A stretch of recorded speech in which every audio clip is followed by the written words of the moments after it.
तो कैसे हैं प्यारे बच्चों।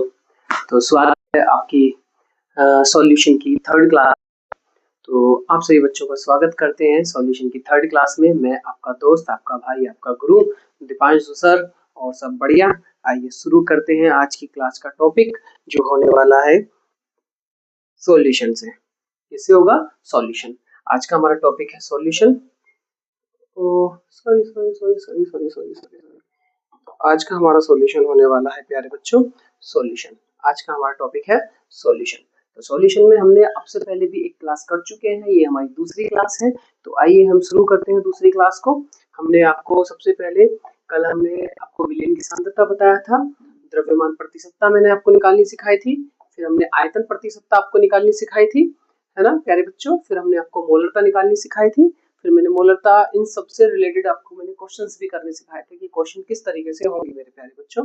आगे चलते हैं। आज का हमारा टॉपिक होने वाला है मोललता। क्या होगा मेरे प्यारे बच्चों? मोललता आज का हमारा टॉपिक होने वाला है। क्या आपको सब कुछ क्लियर समझ में आ रहा है मेरे प्यारे बच्चों? अगर आपने पीछे की क्लास नहीं ली है और आप सेकंड क्लास अटेम्प्ट कर रहे हैं तो मेरे प्यारे बच्चों अवश्य ही पहले सबसे पहले पीछे वाली क्लास को जाकर पूरा देखिए, नहीं तो आज का टॉपिक आपको समझ में नहीं आएगा।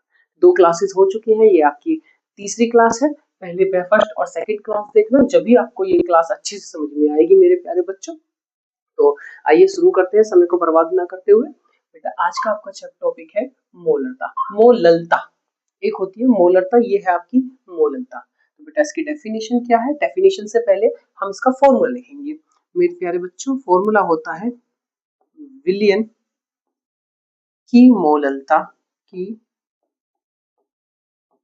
मोललता। क्या आपको नजर आ रहा है अच्छे से? अगर नहीं आज नजर आ रहा तो मैं आपको पेन चेंज कर लूंगा, कोई इशू नहीं है। मोललता बराबर क्या होता है मेरे प्यारे बच्चों? विलेय का भार, विलेय का भार, सॉरी विलेय के मोलों की संख्या प्यारे बच्चों, विलेय के मोलों की संख्या, विलेय के मोलों की संख्या, मोलों की संख्या, मोलों की संख्या बटे विलायक का आयतन, बटे विलायक का आयतन, सॉरी विलायक का भार। बच्चों माफी चाहूंगा, आज पता नहीं मुझे क्या क्या निकल रहा है, वो भी किलोग्राम में। क्या मेरे प्यारे बच्चों ये आपको फॉर्मूला समझ में आया अच्छे से? मेरे प्यारे बच्चों मैंने आपसे अभी भी पहले भी बताया कि सबसे पहले हमें क्या निकालना है? विलयन की मोललता निकालनी है। मोललता में भी हमने क्या करा? हमने डेफिनेशन, हमने सबसे पहले फॉर्मूला लिखा है मेरे प्यारे बच्चों। क्या लिखा है? फॉर्मूला। तो सभी इस फॉर्मूले को अच्छे से देखेंगे। क्या बोला? विलयन की मोललता बराबर विलेय के मोलों की संख्या बटे विलायक का भार किलोग्राम में। मेरे प्यारे बच्चों अगर मैं नीचे वाली वैल्यू को 1 मान लेता हूँ, नीचे वाली वैल्यू को 1 मान लेता हूँ, तो मैंने क्या माना? माना 1 किलोग्राम विलायक में घुले हुए, 1 किलोग्राम विलायक में घुले हुए विलेय के मोलों की संख्या को विलयन की मोललता कहते हैं। क्या मेरे प्यारे बच्चों डेफिनेशन यही लिखी है? 1 किलोग्राम विलायक में घुले, मैंने नीचे वाली वैल्यू को 1 माना है इसलिए हमने लिया है 1 किलोग्राम विलायक में घुले हुए विलेय के मोलों की संख्या को, विलेय के मोलों की संख्या को मेरे प्यारे बच्चों मोललता कहते हैं। प्यारे बच्चों मोललता कहते हैं। मेरे प्यारे बच्चों मैंने कल भी आपको बताया था मोलों की संख्या कैसे निकालते हैं। मेरे प्यारे बच्चों कल भी आपको बताया था मोलों की संख्या, मोलों की संख्या बराबर भार बटे अणुभार, भार बटे अणुभार। क्या मैंने आपको कल भी मेरे प्यारे बच्चों मैंने आपको निकालना सिखाया था कि अणुभार किस तरह से निकाला जाता है? तो इसका एक फॉर्मूला और बन करके आता है मेरे प्यारे बच्चों। हम सबसे पहले उसी फॉर्मूले पे ध्यान देंगे कि इसका दूसरा फॉर्मूला क्या बनेगा। देखिए देखते हैं। अच्छा अरे ये गायब हो गया, आ गया सॉरी ठीक है, देखते हैं इससे कुछ होता है तो। हाँ बहुत बढ़िया, ये अच्छा हो गया। ठीक है, हाँ अब ठीक है, अब स्पेस मिल गया नीचे थोड़ा सा। तो बेटा हमने ये हमें पता चला कि विलयन की मोललता बराबर होता है विलेय के मोलों की संख्या बटे विलायक का भार किलोग्राम में। तो मेरे प्यारे बच्चों मोलों की संख्या, ये जो हमारी ऊपर वाली वैल्यू है, मोलों की संख्या कैसे निकाली जाती है? मोलों की संख्या बराबर क्या होता है? भार बटे अणुभार। तो हमारा एक फॉर्मूला और बन करके आता है, क्या आता है? विलयन की मोललता, विलयन की मोललता बराबर, इसकी जगह हम इस वाली वैल्यू को पुट करेंगे, क्या लिखेंगे? विलेय का भार, विलेय का भार बटे विलेय का अणुभार, विलेय का अणुभार। क्या मेरे प्यारे बच्चों आपको ये बात समझ में आई है मैंने कैसा लिखा है? ठीक है प्यारे बच्चों, बटे में हम लिखेंगे विलायक का, क्या लिखेंगे? विलायक का, विलायक का क्या भार, भार बोलो या द्रव्यमान बोलो, इसे किलोग्राम में ले लेंगे, है ना, और बटे में लिखेंगे 1000। क्या मेरे प्यारे बच्चों अब आपको ये फॉर्मूला समझ में आया? आपको सिर्फ और सिर्फ ये फॉर्मूला याद रखना है और कुछ याद करने की जरूरत आपको नहीं पड़ेगी। क्या मेरे प्यारे बच्चों यहाँ तक की कहानी आपको समझ में आई? एक बार हम इस पूरी कहानी को फिर से दोहरा देते हैं। बेटे मेरे प्यारे बच्चों, विलायक की विलयन की मोललता कैसे निकालते हैं?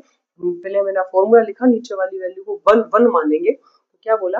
1 किलोग्राम विलायक में घुले हुए विलेय के मोलों की संख्या को विलयन की मोललता कहते हैं। इसका एक फॉर्मूला ये रहा, क्या बोला? विलयन की मोललता बराबर विलेय के मोलों की संख्या बराबर बटे विलायक का भार, वो भी किसमें? किलोग्राम में। बेटा मोलों की संख्या कैसे निकालते हैं? भार बटे अणुभार से। तो हम विलेय के मोलों की संख्या की जगह क्या रख देंगे? विलेय का भार बटे विलेय का अणुभार। और बेटा यहाँ पे किलोग्राम में वैल्यू दे रखी है, हम इसको ग्राम में करके 1000 से भाग कर देंगे। क्या आपको यहाँ तक की कहानी समझ में आई? जल्दी जल्दी इस बात को नोट कीजिए और अगले क्वेश्चन की तरफ चलेंगे। हम मोललता से रिलेटेड क्वेश्चन भी करेंगे। ठीक है मेरे प्यारे बच्चों, स्क्रीनशॉट लेंगे, ओके। और स्क्रीनशॉट लेने से काम नहीं बनता मेरे प्यारे बच्चों, नोट्स जरूर बनाना, क्योंकि नोट्स ही आपको अच्छे से प्रिपरेशन करने के लिए तैयार करते हैं। अगर आप एग्जाम टाइम में रिवीजन करने बैठे तो क्या प्यारे बच्चों फिर से सारी वीडियोस को देखोगे? नहीं, फिर आप नोट्स पलटोगे और आपको देखने के लिए सब कुछ मिल जाएगा। ठीक है मेरे प्यारे बच्चों, ठीक है आगे चलते हैं। हम क्वेश्चन नंबर 1 किसके लिए? मोललता के लिए। ये हमारा क्वेश्चन नंबर 1 है आज का, किसका? मोललता का। तो ध्यान दीजिए, सबसे पहले क्या कहा गया है, क्वेश्चन को अच्छे से पढ़ेंगे। 18 ग्राम ग्लूकोज को 500 ग्राम जल में घोला जाता है, घोला गया है, मोललता ज्ञात कीजिए। क्या मेरे प्यारे बच्चों सबसे पहले मुझे फॉर्मूला पता होना चाहिए, मुझे फॉर्मूला पता होना चाहिए। फॉर्मूला क्या होता है? मोललता, मोललता बराबर सबसे पहले विलेय का भार था मेरे प्यारे बच्चों, विलेय का भार, उसके बटे में था विलेय का अणुभार, विलेय का अणुभार। फिर था मेरे प्यारे बच्चों विलायक का, विलायक का क्या द्रव्यमान बोलो या भार बोलो, ठीक है, वो भी किसमें? ग्राम में मेरे प्यारे बच्चों, ग्राम में। और बटे में था 1000। क्या ये फॉर्मूला आपको अभी भी याद है या भूल गए? चलिए मेरे प्यारे बच्चों, सबसे पहले कम मात्रा वाला जो होता है वो विलेय होता है और अधिक मात्रा वाला जो होता है वो विलायक होता है। इस बात को हमेशा ध्यान रखना। मैंने आपको मात्रा के आधार पर भी पहली क्लास में ये बात आपको अच्छे समझाई थी कि विलेय का भार, विलेय का अणुभार, विलेय और विलायक में डिफरेंस क्या क्या होते हैं।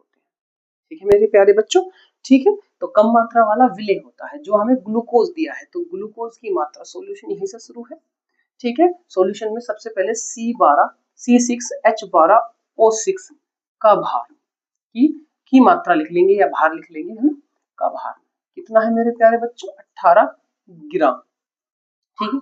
ये हमारा क्या है मेरे प्यारे बच्चों? ये हमारा विलेय है। क्या है? हमारा विलेय है मेरे प्यारे बच्चों।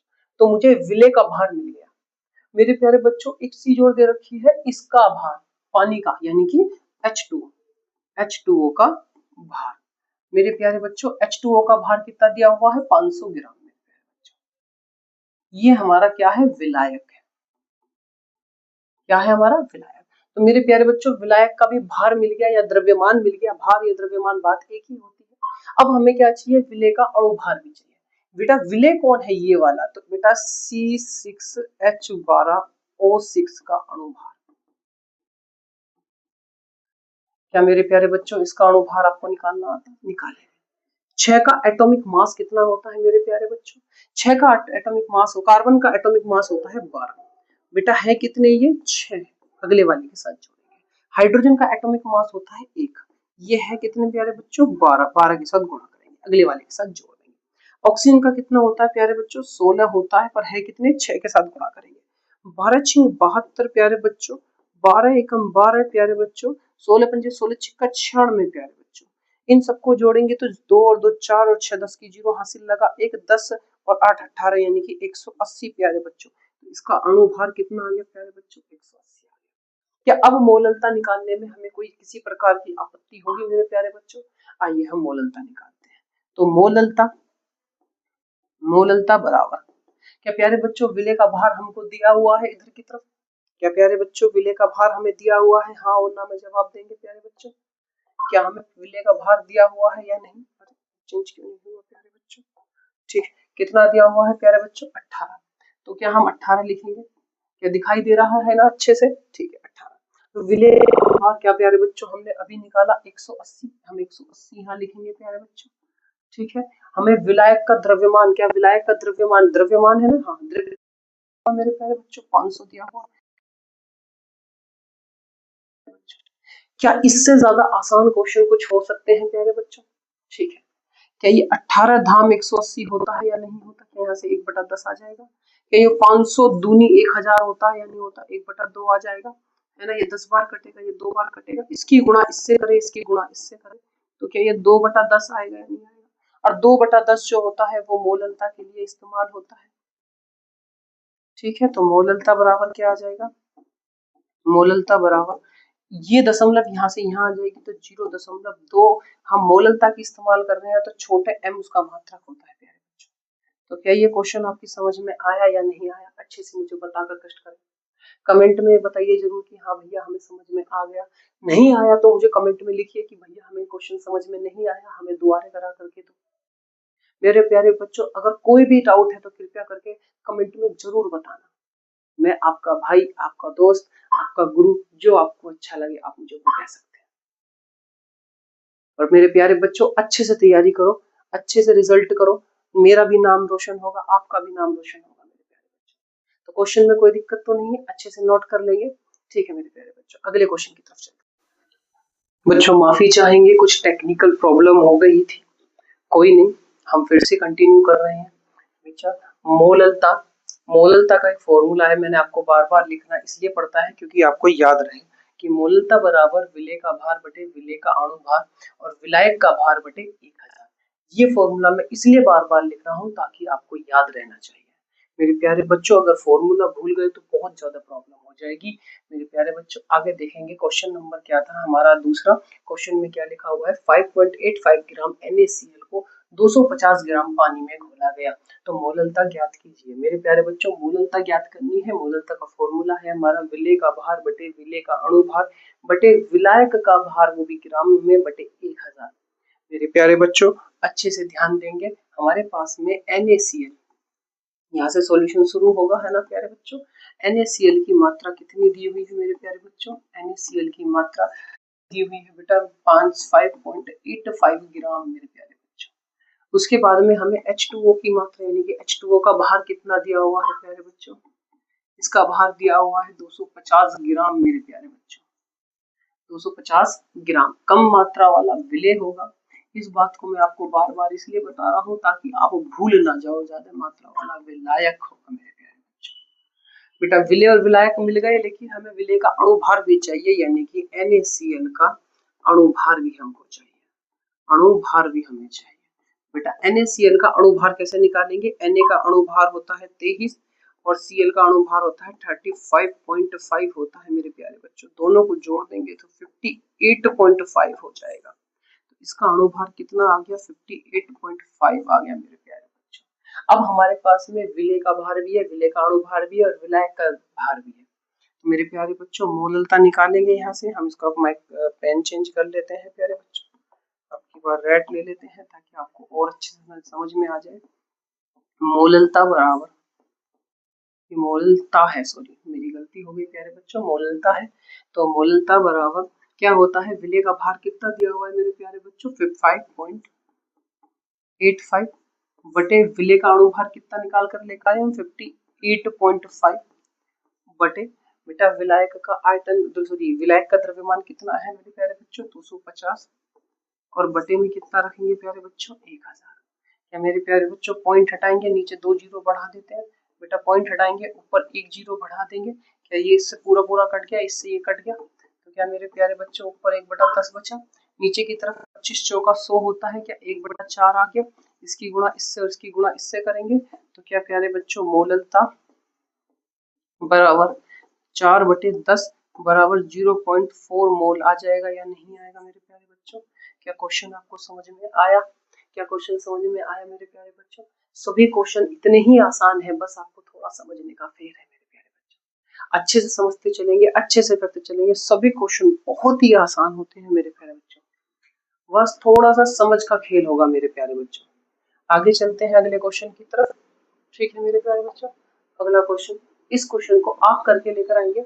बस मैं आपको यहाँ पे H2SO4 का एटॉमिक मास निकालना सिखा रहा हूँ, यानी कि परमाणु अणु भार निकालना सिखा रहा हूँ। H का होता है 1, पर ये है कितने मेरे प्यारे बच्चों, 2 प्लस। सल्फर का होता है 32 मेरे प्यारे बच्चों, 16। और उसके बाद में ऑक्सीजन का होता है 16, पर ये है कितने मेरे प्यारे बच्चों, 4। तो 2 एकम 2, 32, 16 चौका 64। क्या मेरे प्यारे बच्चों सबको जोड़ के मेरे हिसाब से 100 आ रहा है, यानी नहीं 100 नहीं आ रहा, देखते हैं। 2 और 2 4, 10 की 0 हासिल लगा, 1 9 और 1 10, 100। तो यानी कि इसका atomic mass, sorry molecular mass कितना आएगा मेरे प्यारे बच्चों, 100 आएगा, है ना। और 100 आ चुका है मोल इसका अणु भार। अब आगे का क्वेश्चन आप खुद करेंगे इसका मेरे प्यारे बच्चों। आगे चलते हैं, आगे है आपका मोल अंश।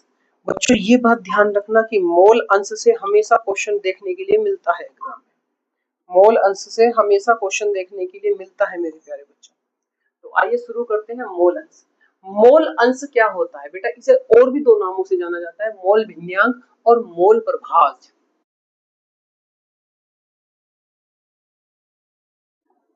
ठीक है, ये 2 नामों से और जाना जाता है, मोल भिन्नांक और मोल प्रभाज। ये होता क्या है मेरे प्यारे बच्चों, जरा समझेंगे, बहुत अच्छे से एक्सप्लेन करेंगे। इसमें एक्सप्लेन किया हुआ है, हर एक लाइन को अच्छे से आप लिखते चलना मेरे प्यारे बच्चों, नोट्स जरूर बनाना, आपकी मेहनत अवश्य रंग लाएगी, ये मेरा वादा है। चलिए, किसी विलयन में उपस्थित किसी घटक का, घटक में कोई भी हो सकता है, वो विलय भी हो सकता है, विलायक भी हो सकता है, क्योंकि जब हम विलयन बनाते हैं, जब हम विलयन बनाते हैं तो उसमें 2 घटक अनिवार्य होते हैं, एक विलय और एक मेरे प्यारे बच्चों विलायक। एक विलय और एक मेरे प्यारे बच्चों विलायक। तो इसने वही बोला, किसी विलयन में उपस्थित किसी घटक, किसी एक घटक, या तो वो विलय या विलायक के मोलों की संख्या, मोलों की संख्या आपको निकालनी सिखाई है, तथा विलयन में कुल मोलों की संख्या के अनुपात को, यानी कि अगर मैं विलय के मोल निकालूं तो बटे में कुल मोल, अगर मैं विलायक के मोल निकालूं तो बटे में कुल मोल के अनुपात को मोल अंश यानी कि मोल फ्रैक्शन कहते हैं मेरे प्यारे बच्चों, मोल अंश कहते हैं। दूसरे शब्दों में कहा जाए तो यह बताता है कि पूरे विलयन में किसी एक घटक का, विलयन के अंदर कोई 2 घटक है, एक विलय है एक विलायक है, तो इस विलयन के अंदर किसी एक घटक का कितना भाग है, किसी एक घटक का कितना भाग है। अगर विलयन 1 है तो इसका बताएगा कि या तो 1/3 पार्ट होगा, या फिर इसका भाग 1/2/3 होगा, या फिर इसका 1/4 भाग होगा, अगर ये 1 है तो ये बताता है कि दोनों एक विलयन के अंदर किसी एक घटक का कितना भाग है, इसी बात को हम मोल अंश कहते हैं।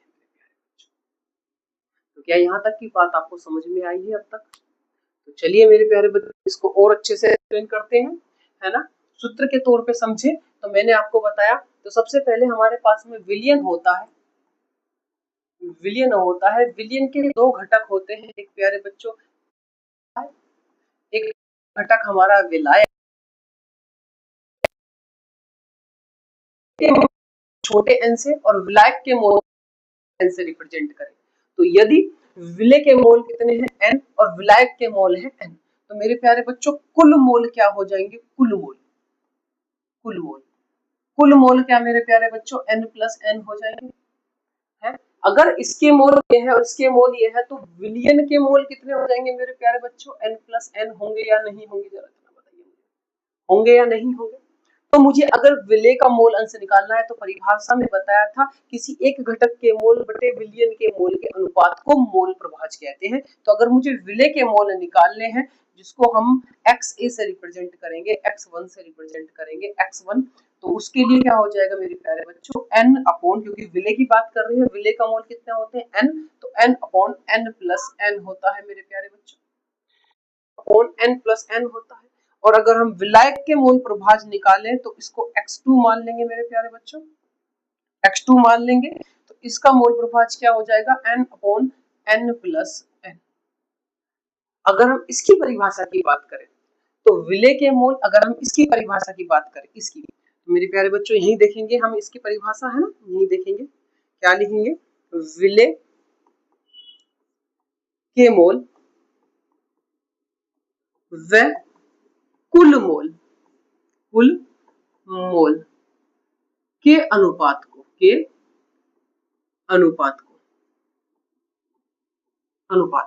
क्या कहते हैं, विलेय का मोल अंश कहते हैं। और अगर मैं इसकी डेफिनेशन की बात करूं तो बस विलेय की जगह विलायक कर दो, विलायक के मोल व कुल मोल के अनुपात को मोल अंश कहते हैं। किसका, विलायक का मोल अंश कहते हैं। सेम डेफिनेशन लिखेंगे, बस विलेय की जगह विलायक। महत्वपूर्ण बात, इन्हों में एक बात ध्यान रखना कि जो x1 और x2 है, जो x1 और x2 है, अगर हम इनको जोड़ते हैं तो हमेशा वैल्यू एक ही आनी चाहिए, हमेशा वैल्यू क्या आनी चाहिए। तो इन्होंने यही बोला है, अर्थात किसी भी विलयन में सभी घटकों के मोल अंशों का योग हमेशा क्या होता है प्यारे बच्चों, एक।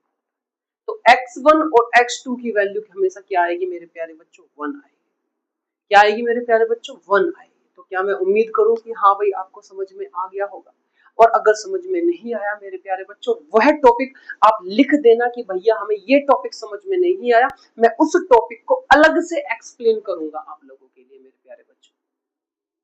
बस तैयार रहिए आप अपने नंबर्स को अच्छा करने के लिए। मैं वादा करता हूं कि आपके नंबर्स को अच्छा बनाना मेरी जिम्मेदारी। मेरे प्यारे बच्चों, एक क्वेश्चन आया है, इसने कहा है NaCl के 2 मोल और 18 मोल पानी में घोला गया तो मोल अंश ज्ञात करो। सबसे पहले बेटा मेरे को बोला गया है सॉल्यूशन शुरू करेंगे। इनसे कहा कि NaCl के मोल कितने प्यारे बच्चों, 2 मोल। फिर बोला H2O के मोल कितने प्यारे बच्चों, कितने, 18 मोल। मुझे ये बताइए कुल मोल कितने हो जाएंगे मेरे प्यारे बच्चों, कुल मोल क्या मैं बोल सकता हूँ 2 + 18 यानी कि 20 हो जाएंगे। क्या मेरे प्यारे बच्चों यहाँ तक की बात में आपको कोई दिक्कत है, बस इतना बताइए। यहाँ तक की बात में आपको कोई दिक्कत है। मुझे सोडियम क्लोराइड के मोल दिए हुए थे, हमें वाटर मॉलिक्यूल्स के मोल दिए हुए थे, हमने कुल मोल निकाल दिए दोनों को जोड़कर।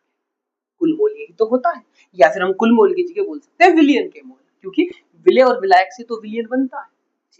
हमसे पूछा है मोल अंश ज्ञात करो, किसका निकालना, या तो इसका निकालना या इसका निकालना, हम दोनों का निकालेंगे। तो सबसे पहले क्या कहेंगे, NaCl का मोल अंश। तो मेरे प्यारे बच्चों फॉर्मूला बदल जाता है कभी कभी, क्यों बदलता है, क्योंकि हमें सबसे ऊपर रखने हैं NaCl के मोल और बटे में रखने हैं कुल मोल। वहां पे विलेय और विलायक लिखा था, या मैंने NaCl ही लिख दिया। क्यों लिख दिया, क्योंकि हमें ये नहीं पता चलता कि किसकी मात्रा कितनी है, के मोल कितने हैं मेरे,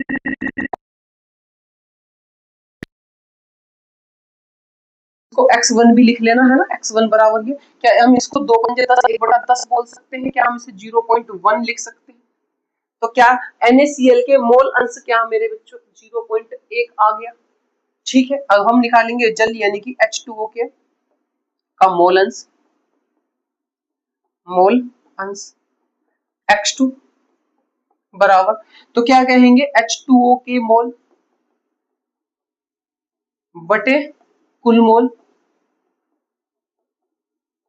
H2O के मोल कितने आए थे मेरे प्यारे बच्चों, 18 आए थे।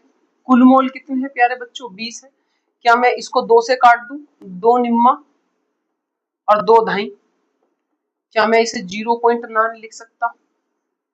तो दोनों के मोल निकल कर आ गए, आंसर हो गया। क्या मेरा आंसर सही है, तो आंसर सही निकालने के लिए हम क्या कहेंगे, अतः मैंने अभी बताया x1 प्लस x2 को जोड़ दीजिए। x1 कितना है हमारा 0.1, x2 कितना है 0.9, तो क्या जोड़कर 1 आएगा, बिल्कुल आएगा गुरुजी, आपका आंसर बिल्कुल सही है मेरे प्यारे बच्चे।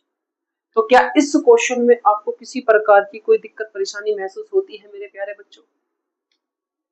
क्या आपको इस क्वेश्चन में किसी प्रकार की कोई परेशानी महसूस होती है मेरे प्यारे बच्चों? अगर हो रही है तो कमेंट में जरूर बताना मेरे प्यारे बच्चों। तो अगले क्वेश्चन की तरफ चले। ठीक है मेरे प्यारे बच्चों, हम अगले क्वेश्चन की तरफ चलते हैं। क्वेश्चन नंबर ये, बेटा ग्लूकोज के मोल है इतने मोल पानी के हैं। ये क्वेश्चन आपके लिए होमवर्क के लिए है मेरे प्यारे बच्चों। होमवर्क आप करके देंगे मुझे इस क्वेश्चन, मैं नहीं करने वाला, आपको खुद ये क्वेश्चन करना है मेरे प्यारे बच्चों। मैं नहीं करूंगा, आप करोगे। ठीक है मेरे प्यारे बच्चों, अगला क्वेश्चन देखते हैं। इसमें कितने मोल है इतने मोल है, क्या ये भी आपके लिए होमवर्क दे दिया जाए मेरे प्यारे बच्चों? जो ये दोनों क्वेश्चंस आपको होमवर्क से करने हैं और मुझे व्हाट्सएप पे मैसेज डालना है कि व्हाट्सएप में, सॉरी माय मिस्टेक, कमेंट में आपको मैसेज करना है कि भैया हमारे क्वेश्चन हो गए, ये देखो आप हमारे क्वेश्चन। ठीक है मेरे प्यारे, ठीक है मेरे प्यारे बच्चों, आज का ये अंतिम टॉपिक है। इसके ऊपर भी मैंने आपको 2 क्वेश्चंस लिए हैं। तो आइए शुरू करते हैं। नॉर्मलता क्या होती है? फिर से मैं कहूंगा, सबसे पहले हम फॉर्मूले को देखते हैं। किसको देखते हैं प्यारे बच्चों? फॉर्मूले को। तो नॉर्मलता बराबर विलेय के ग्राम तुल्यांक बटे विलियन का आयतन लीटर। मैं फिर कहूंगा कि बेटा बस हमें इसकी वैल्यू को 1 मान लेना है। जो विलियन का आयतन है उसको क्या मानेंगे प्यारे बच्चों? 1 मान लेंगे। तो देखिए, किसी विलियन के 1 लीटर में उपस्थित, 1 लीटर में उपस्थित विलेय के ग्राम तुल्यांकों की संख्या को उस विलियन की नॉर्मलता कहते हैं। मेरे प्यारे बच्चों, किसी विलियन के 1 लीटर आयतन में उपस्थित विलेय के ग्राम तुल्यांकों की संख्या को नॉर्मलता कहते हैं। क्या डेफिनेशन यहीं से बनी है? क्या डेफिनेशन यहीं से बनी है? बिल्कुल सही, यहीं से बनी है। ठीक है मेरे प्यारे बच्चों, बेटा ग्राम तुल्यांकों की संख्या कैसे निकालते हैं? किसकी? ग्राम तुल्यांकों की संख्या। ग्राम तुल्यांकों की संख्या कैसे निकालते हैं? ग्राम तुल्यांकों की संख्या बराबर क्या? द्रव्यमान बटे क्या? तुल्यांकी भार। ये फॉर्मूला। तो बेटा इस फॉर्मूले को यहां पर जब हमने पुट करा तो विलेय का द्रव्यमान बटे तुल्यांकी भार, और मेरे बच्चों जो मैंने विलेन का आयतन लीटर में लिया था उसको मैंने ml में कन्वर्ट करा, इसलिए मैंने 1000। तो क्या ये फॉर्मूला अब आपको याद रहेगा मेरे प्यारे बच्चों? बस इतना बताएंगे आप, क्या फॉर्मूला याद रहेगा? अजी गुरुजी एक बात तो बताओ, चलो ये कैसे निकाला जाता है? तो आइए मेरे प्यारे बच्चों, तुल्यांकी बाहर निकालने की कुछ नहीं है, चलते हैं अगले पेज पर। तो क्या ये आपको क्लियर हुआ? फिर से मैं एक बार डेफिनेशन पढ़ देता हूँ। किसी विलियन के 1 लीटर आयतन में उपस्थित, इस वाली बात को एक मानो, किसी विलियन के 1 लीटर आयतन में उपस्थित विलेय के ग्राम तुल्यांकों की संख्या को नॉर्मलता कहते हैं। मेरे प्यारे बच्चों, डेफिनेशन हमेशा याद रखना, डेफिनेशन 100% आती है एग्जाम में। आइए आगे चलते हैं प्यारे बच्चों। सबसे पहले तुल्यांकी भार निकालने के लिए, तुल्यांकी भार को निकालने के लिए हमें क्या करना पड़ता है कि आणविक या फिर मोलर द्रव्यमान को n फैक्टर से डिवाइड करना पड़ता है। अभी n फैक्टर क्या है मेरे प्यारे बच्चों? n फैक्टर हर किसी के लिए बदलता है। जैसे मैं बात करूं अम्ल के लिए, अम्ल में जैसे हमारे होते हैं HCl hydrochloric acid, H2SO4 sulphuric acid, ये सब हमारे अम्ल है। इसमें बस हमें क्या देखना होता है? n फैक्टर को फाइंड करने के लिए अम्ल द्वारा दिए जाने वाले H+ आयनों की संख्या को, H+ आयनों की संख्या को देखना।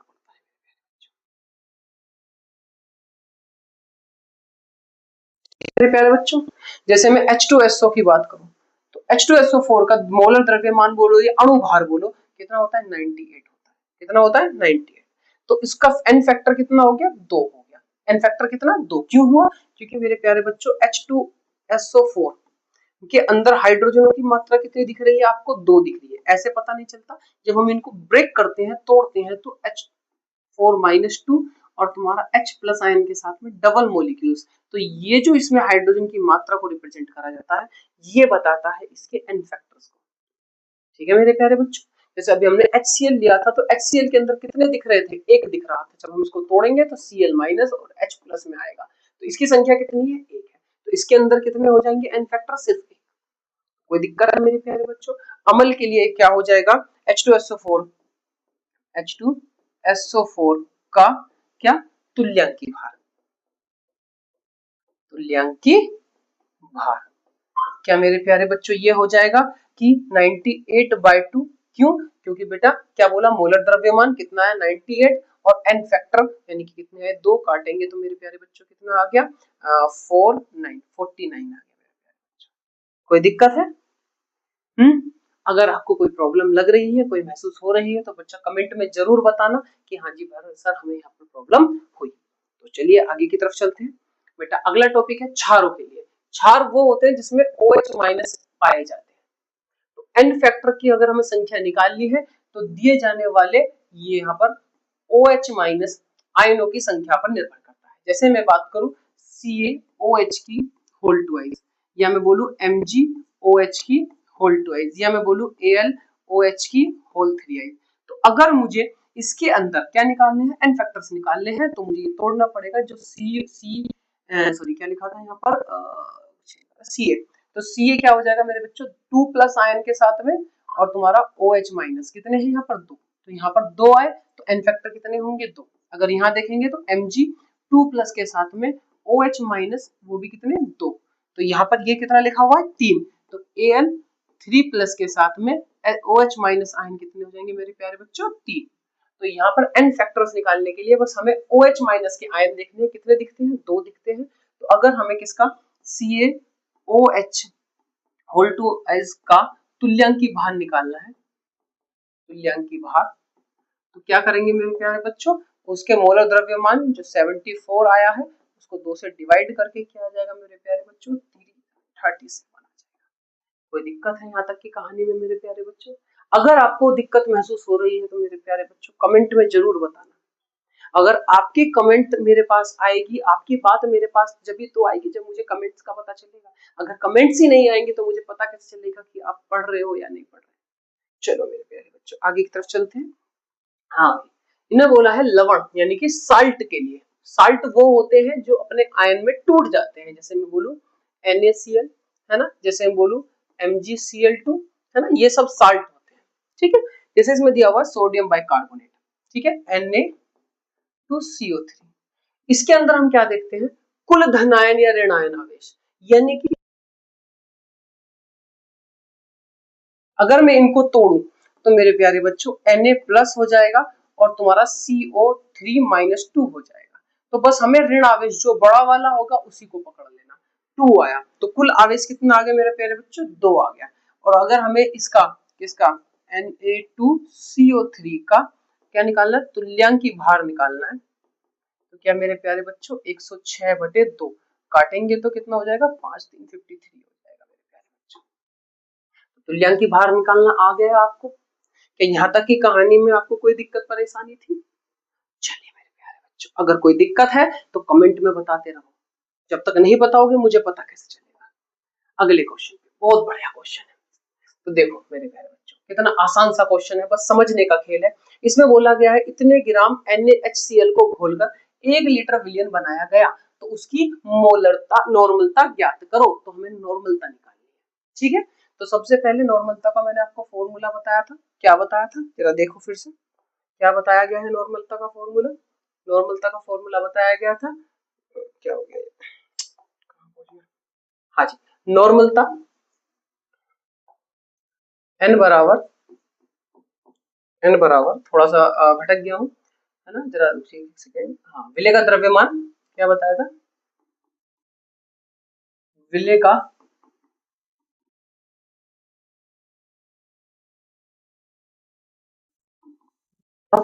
तुल्यांकी भार,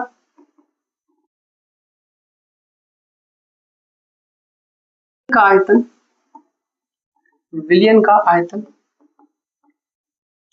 ml में बटे 1000। मेरे प्यारे बच्चों फॉर्मूला याद हमेशा रखना, फॉर्मूला भूलने की कोशिश कभी मत करें। ठीक है, सबसे पहले विलेय हमें देखिए बेटा 1 लीटर की कम मात्रा है, ये ज्यादा कम मात्रा है, ज्यादा मात्रा ये विलेय है वो विलायक है। तो आइए मेरे प्यारे बच्चों, तो HCl की मात्रा कितनी दी हुई है, HCl का भार कितना है प्यारे बच्चों 36.5 ग्राम, 36.5 ग्राम। कोई दिक्कत है यहाँ तक की कहानी में?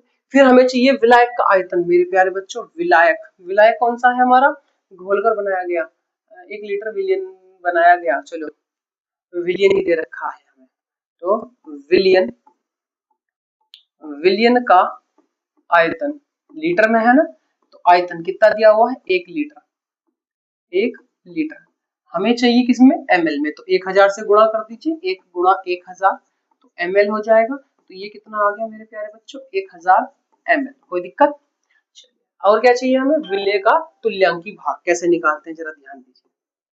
विलेय, विलेय मतलब HCl का तुल्यांकी भाग कैसे निकालेंगे प्यारे बच्चों। अभी मैंने आपको पीछे बताया, जरा ध्यान देंगे, पीछे बताया था मैंने आपको, क्या बताया था, मोलर द्रव्यमान यानी कि अणुभार बटे एन फैक्टर। ठीक है, अणुभार, अणुभार बोलो या मोलर द्रव्यमान बोलो बटे एन फैक्टर। ठीक है, अणुभार कितना है HCl का, तो HCl का अणुभार निकालिए अलग से। तो HCl का अणुभार कितना आएगा मेरे प्यारे बच्चों 1 + 35.5, तो कितना आ गया 36.5। कितना आ गया मेरे प्यारे बच्चों 36.5। मुझे ये बताइए, ये अम्ल है एसिड है, तो इसके अंदर H+ आयनों की संख्या कितनी, सिर्फ एक नजर आती है। कितनी नजर आती है, एक। तो एक से अगर मैं इसको भाग करूंगा तो 36.5 आ जाएगा। कितना आ गया 36.5। तो NaCl का तुल्यांकी भार कितना आ गया, बस अब फॉर्मूले में पुट कर दो सब कुछ।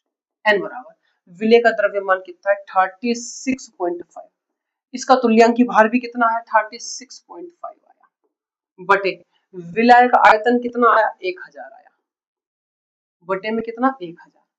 तो मेरे प्यारे बच्चों 1000 से 1000 इससे ये कट गया, तो ये तो 1/1 आ गया, लेकिन नॉर्मलता कितनी आ गई मेरे प्यारे बच्चों 1 आ गई। कितनी आ गई 1 आ गई मेरे प्यारे बच्चों। तो क्या क्वेश्चन में आपको किसी प्रकार की कोई आपत्ति नजर आई, क्या कोई प्रॉब्लम, क्या किसी प्रकार का कोई डाउट? अगर डाउट है तो मेरे प्यारे बच्चों कमेंट्स में जरूर बताना। और ये एक नेक्स्ट क्वेश्चन ये मैं आपके लिए देकर जा रहा हूं मेरे प्यारे बच्चों, इसका जवाब और इसका सवाल का जवाब मुझे आप व्हाट्सएप में, फिर से व्हाट्सएप निकल रहा है मेरे प्यारे बच्चों, बहुत जल्दी आपको व्हाट्सएप पे एक ग्रुप बना करके भी देंगे, और हम कोशिश करेंगे आपको क्या कहते हैं टेलीग्राम पर भी एक ग्रुप बना कर दें। तो मेरे प्यारे बच्चों इसका आप कमेंट सेक्शन में आप इसका आंसर जरूर डालेंगे। ठीक है मेरे प्यारे बच्चों, तो आज की हमारी क्लास कंप्लीट होती है, तो थैंक यू फॉर वॉचिंग। ठीक है बच्चा, अगर आपको क्लास अच्छी लगी तो लाइक और सब्सक्राइब करके जरूर जाना। आज के लिए थैंक यू, जय हिंद मेरे बच्चों।